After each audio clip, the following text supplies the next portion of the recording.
इंशाअल्लाह सीधा रास्ता वही है। आला हज़रत इमाम इश्क़ मोहब्बत कंज़ुल क़यामत के रास्ते पर चलोगे वही सीधा रास्ता है। बहराइच की सरज़मीन पर सैयदे सालार रसूल ग़ाज़ी रज़ियल्लाहु तआला अन्हु के नक्शे कदम पर चलोगे वही सीधा रास्ता है। अब मुझे कहने न दिया जाए जो बरेली शरीफ की सरज़मीन पर ताज शरीया के नक्शे कदम पर चलेगा वही सीधा रास्ता। नारे तकबीर, नारे जश्न ईद मिलादुन नबी, जश्न गौसुल वरा, मसलके और हजरत उलमाए अहले सुन्नत, सुभान अल्लाह। अब हमको परेशान होने की जरूरत नहीं है। वो गायब है जो रास्ता देखे, वो गायब है जो रास्ता तलाश करे।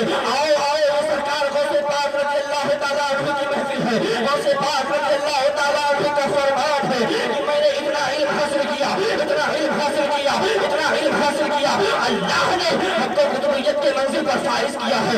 दरअसल इल्म हासिल के तहसील को कुतुबन अल्लाह ने उनको गौसे पाक रज़ियल्लाहु तआला अन्हु को कुतुबियत की मंजिल पर फाइज किया है। मेरे गौसे पाक रज़ियल्लाहु तआला अन्हु का फरमान है, जामे मस्जिद है, मक्का शरीफ की सरजमीन पर है। सरकार गौसे पाक रज़ियल्लाहु तआला अन्हु मक्का शरीफ की जामे मस्जिद से ऐलान फरमा रहे हैं, ऐ लोगों अल्लाह ताला की कुदरत से अब तमाम शहरों को इस तरीके से देख रहा हूँ जैसे हाथ की हथेली पे राई का डेरा देखा जा रहा है। मुसलमानों अपनी किस्मत पर नाज करो कि अल्लाह ने हमारी तकदीर में, अल्लाह ने हमारे मुकद्दर में दिया। अगर गौस दिया है तो गौसे आज़म जैसा दिया है, अगर ईमान दिया है तो ईमान आज़म दिया है, अगर पेशवा दिया है तो आला हज़रत दिया है, अगर मुक्तदा दिया है तो ताज शरिया जैसा दिया है। हज़रात हम अपने किस्मत पर नाज करें। ये गौसे पाक रज़ियल्लाहु तआला अन्हु अपने खत्मे कादरिया और कसीदे गौसिया में सरकार गौसे पाक रज़ियल्लाहु तआला अन्हु इरशाद फरमाते हैं, नज़रतु इला बिलादिल्लाहि जमअन तखरदलत अला हुक्म सारी, मैंने सारी कायनात को ऐसे देख रहा हूँ जैसे हाथ की हथेली पे राई का दाना देखा जा रहा है। बदल के बोलो सुभान अल्लाह। मेरे गौस क्या फरमा रहे हैं, मैं सारी कायनात को, रूए जमीन को ऐसे देख रहा हूँ जैसे हाथ की हथेली पे राई का दाना। और मेरे गौस कहाँ है, बगदाद शरीफ की सरजमीन पर, और फरमा रहे हैं कि मैं सारी कायनात को देख रहा हूँ।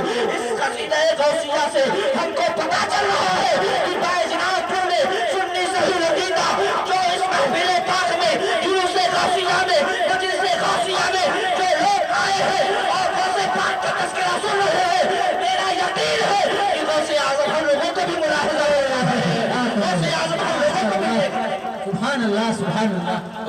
ये हम सुनने का अकीदा है और इससे इल्म गैब का सबूत हो रहा है। जो लोग कहते हैं मुस्तफ़ा को इल्म गैब नहीं, माज़अल्लाह, ये मेरे मुस्तफ़ा को पीठ पीछे का इल्म नहीं। वो कौन कहता है? वो वहाबी कहते हैं कि मुस्तफ़ा को पीठ पीछे का इल्म नहीं। और गौसे आज़म कोई नबी नहीं है, गौसे आज़म कोई सहाबी नहीं है, गौसे आज़म कोई ताबिई नहीं है, बल्कि अल्लाह के एक वली है, मुस्तफ़ा के एक उम्मत है, मुस्तफ़ा के एक लाडले हैं। जब गौसे आज़म की नजर का ये आलम है तो मेरे मुस्तफ़ा की नजर का आलम क्या होगा, मदनी वाले ताजदार का आलम क्या होगा। हज़रात वही गौसे आज़म रज़ियल्लाहु तआला अन्हु इरशाद फरमाते हैं कि अल्लाह रब्बुल इज़्ज़त ने मुझे इख्तियार दिया है, मुझे वो पावर दिया है कि आज मैं कदमी हाज़िही अला रक़बति कुल्ली वलिय्यिल्लाह, यानी मेरा कदम नाज़ तमाम वलियों के गर्दनों पर है, तमाम औलिया अल्लाह के वलियों के गर्दनों पर है। हज़रात ये खबर सुननी थी कि उसी जामा मस्जिद के अंदर 300 औलियाए किराम उस जमात में मौजूद थे। रिवायत में आता है कि वो 300 औलियाए किराम ने अपने सर को झुका लिया और गौसे आज़म के कदमों के नीचे वही गौसे पाक रज़ियल्लाहु तआला अन्हु है। और क्यों न हो जब मेरे आका सल्लल्लाहु तआला अलैहि वसल्लम ने, मेरे इमाम ने फतावा रज़विया के अंदर इसको नकल फरमाया है। और क्या लिखते हैं, तफरीहुल खातिर अला मन्नत शेख अब्दुल कादिर रज़ियल्लाहु तआला अन्हु में हज़रत शेख अब्दुल कादिर रज़ियल्लाहु तआला अन्हु के बारे में नकल फरमाते हैं। और क्यों लिखते हैं कि हज़रत शेख अब्दुल कादिर जिलानी रज़ियल्लाहु तआला अन्हु की रूह मुबारक जब मेरे मुस्तफ़ा जाने रहमत सल्लल्लाहु तआला अलैहि वसल्लम जब मेराज का सफर शुरू करने वाले थे, वो रूह पाक रूह अब्दुल कादिर हाजिर हुई और मेरे मुस्तफ़ा के कदम नाज के नीचे अपने रूह को पेश कर दिया और रोया हुए, ऐ मेरे आका, ऐ मेरे सर के ताज, ऐ इमामुल अंबिया, आप अपने قدم ناز کو میرے کاندھے مبارک پر رکھ دیجیے. میرے غوث اعظم کی روح مبارک نے آواز دی, یا رسول اللہ اپنے قدم ناز کو میرے کاندھے مبارک پر رکھ دو. اے اللہ کے حبیب, آپ کا قدم ناز میرے منہ کاندھے پر رکھا جائے گا.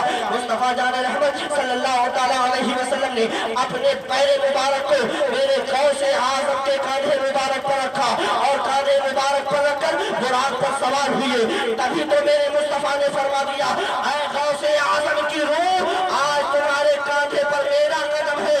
ایک وقت ایسا بھی آئے گا کہ تمہارا قدم نواز تمام اولیاء کی قدموں پر ہوگا. نعرہ تکبیر, نعرہ رسالت, نعرہ رسالت, جشن غوث الورا, جشن غوث الورا, مسلک اعلی حضرت علماء اہل سنت, نعرہ تکبیر, نعرہ رسالت. سبحان اللہ, سبحان اللہ. وہ میرے غوث اعظم ہے کہ مصطفیٰ نے حضرت غوث پاک رضی اللہ تعالیٰ عنہ کے کاندھے مبارک پر اپنے قدم کو رکھا, تو وہ غوث اعظم ہے جن کے قدم مبارک تمام اولیوں کی گردنوں پر ہے. وہی بغداد شریف کی سرزمین سے فرمان سنانا تھا غوث اعظم تھا.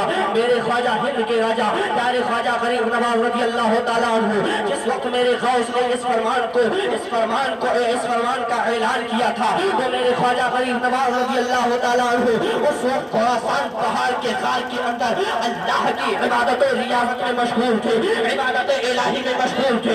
جب میرے خواجہ نے اس پیغام کو, اس اعلان کو ہندوستان کی سرزمین پر سنا, تو میرے خواجہ نے یہ اعلان کر دیا, اے میرے غوث اعظم, اے قطب الاقطاب, اے اللہ کے نیک ولی, آپ کا قدم ناز صرف گردنوں پر نہیں ہے پر اعلیٰ عینی ورا, بلکہ آپ کا قدم ناز میری آنکھ پر بھی ہے, میرے سروں پر بھی ہے. سبحان اللہ, سبحان اللہ, ماشاء اللہ.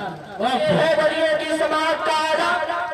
میرا غوث بغداد کی سرزمین سے اعلان فرما رہا ہے, اور میرے خواجہ ہندوستان کی سرزمین سے سن کر اس کا جواب دے رہے ہیں. سبحان اللہ, سبحان اللہ. آپ خود ہی فیصلہ لگا سکتے ہیں کہ بغداد سے ہندوستان کا سفر کتنی میل دور پر ہے. جب اتنی دور کی آواز کو میرا غریب نواز ہندوستان کی سرزمین سے سن سکتا ہے, تو مدینے کے تاجدار ہماری آواز کو کیوں نہیں سن سکتے ہیں؟ رسول انام ہماری آواز کو کیوں نہیں سن سکتے ہیں؟ وہ اور ہے جن کے نبی مر کر مٹی میں مل گئے ہیں, لیکن ہمارا نبی کل بھی زندہ تھا, آج بھی زندہ ہے, صبح قیامت تک زندہ رہے گا. استغفر اللہ ربی ولکم اجمعین وآخر دعوانا ان الحمد للہ رب العالمین. استغفر اللہ ربی ولکم اجمعین وآخر دعوانا ان الحمد للہ رب العالمین. میرے ساتھ مل کر پڑھو لا الہ الا اللہ محمد رسول اللہ. السلام علیکم. سبحان اللہ, ماشاء اللہ. نکالی سینکڑوں نہریں